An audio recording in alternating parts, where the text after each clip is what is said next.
Sidang lanjutan atas kasus kecelakaan maut yang merenggut nyawa pasangan selebriti Vanessa Angel dan Bibi Andriansyah kembali digelar. Sidang yang menyeret sopir Vanessa Angel dan Bibi Andriansyah, Tubagus Muhammad Joni itu digelar di Pengadilan Negeri Jombang, Jawa Timur.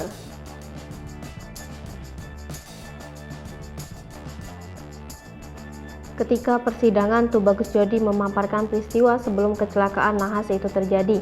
Tubagus Jodi yang membawa mobil dengan kecepatan 120-130 km per jam itu pun mengaku sedang bermain ponsel ketika menyetir. Ketika menyetir mobil, dia sedang membalas pesan dari ibunya. Menurutnya, sosok Vanessa Angel dan Bibi Andriansyah benar-benar sangat baik dan tidak pernah ingin melihat seseorang bersedih. Tubagus Jodi kini telah mengakui kesalahan dan kelalaian olehnya hingga merenggut nyawa Vanessa Angel dan Bibi Andriansyah. Dia pun menyesali tak mengakui perbuatannya menyetir mobil dalam kondisi mengantuk. Tubagus Jodi pun merasa sungkan mengganti bosnya menyetir karena tidak ingin merepotkan Bibi Andriansyah. Kendati demikian, itu menurutnya karena takdir yang telah menggariskan jalan hidupnya. Kini Tubagus Jodi sudah menerima hukuman kepadanya atas kelalaian membawa mobil bosnya itu. Sewaktu persidangan, Tubagus Jodi berulang kali meminta maaf kepada keluarga Vanessa Angel dan Bibi Andriansyah atas yang telah disesali olehnya. Pasalnya, Jodi merasa telah mengecewakan semua orang, khususnya keluarga Vanessa Angel dan Bibi Andriansyah.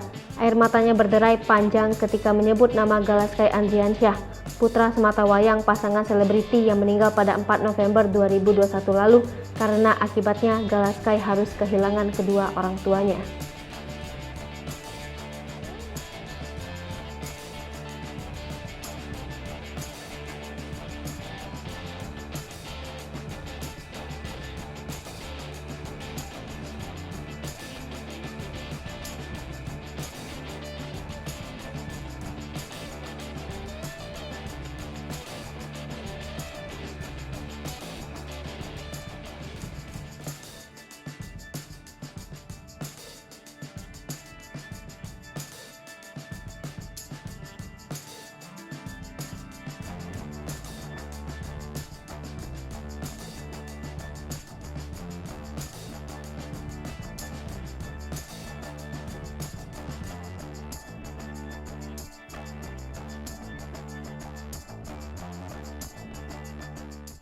Hai pemirsa Sri Popo TV, jangan lupa komen, like, dan subscribe, serta tonton terus